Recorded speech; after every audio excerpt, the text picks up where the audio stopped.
First-year University of Minnesota head coach P.J. Fleck has the Gophers off to a 3-1 start heading into a Big Ten game against Purdue this weekend. Fleck led Western Michigan to a 13-1 season last year, which included the MAC championship and a spot in the Cotton Bowl. He sat down with Pete Thamel of Yahoo Sports to discuss his vision for the program at Minnesota. By P.J. Fleck. Every day when I get to my office, I light a candle and pull out my iPhone. There's a quote on there that I like to read each morning: "Nobody ever made a difference by being like everyone else." That's me, that's my life, and a good window into how I've started to establish the new culture here at the University of Minnesota. There's a rich history here at Minnesota that myself and my staff appreciate and respect. What we're setting out to do is write a bold new chapter in that history, something that hasn't been done in 50 years. We arrived here with the goal of building a program that's going to win a Big Ten championship. I told athletic director Mark Coyle in my interview, "If you want this be an extension of what's been done here, I'm not your guy. I'm a completely new and different culture." Now what does that mean? We're not going to change the mascot to a squirrel. We're not changing the school colors or move to a different stadium. What we're doing here is embracing the past to create the future. I want to embrace our successes, failures, adversities and challenges, and use them as scars and armor for the future. There's a balancing act for that's tricky. I can't speak for the last culture or the next culture. I can speak to this culture. For us, the culture really starts off the field. In the offseason, we did a lot to educate our players in life.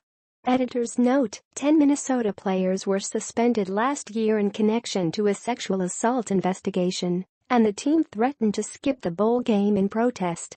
4 players ended up getting expelled from school, and another suspended for a year. Our program is based on serving and giving, instilling the skills that help our players thrive long after football.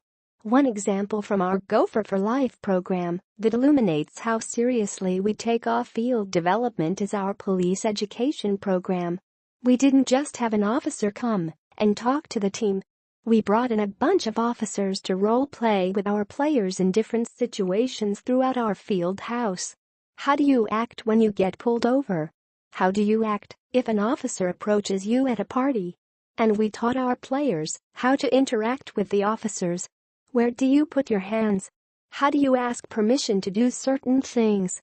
These are important and prevalent issues in our society today. It wasn't just police education. We brought in a speaker about domestic violence, Rachel Barrabo, to emphasize changing the narrative about Minnesota Golden Gopher football players. We had a date night to better get to know the players and their girlfriends and to help teach proper etiquette. We're working to teach our players skills for their lives after they leave here. We have cooking classes and teach nutrition, things that will stay with them long after they graduate and help them be better fathers and husbands. We had a great teaching moment in our first few months here. A picture from a party popped up on Twitter with 4 or 5 of our players in it. One was holding an alcohol bottle, and the others had alcohol all around them.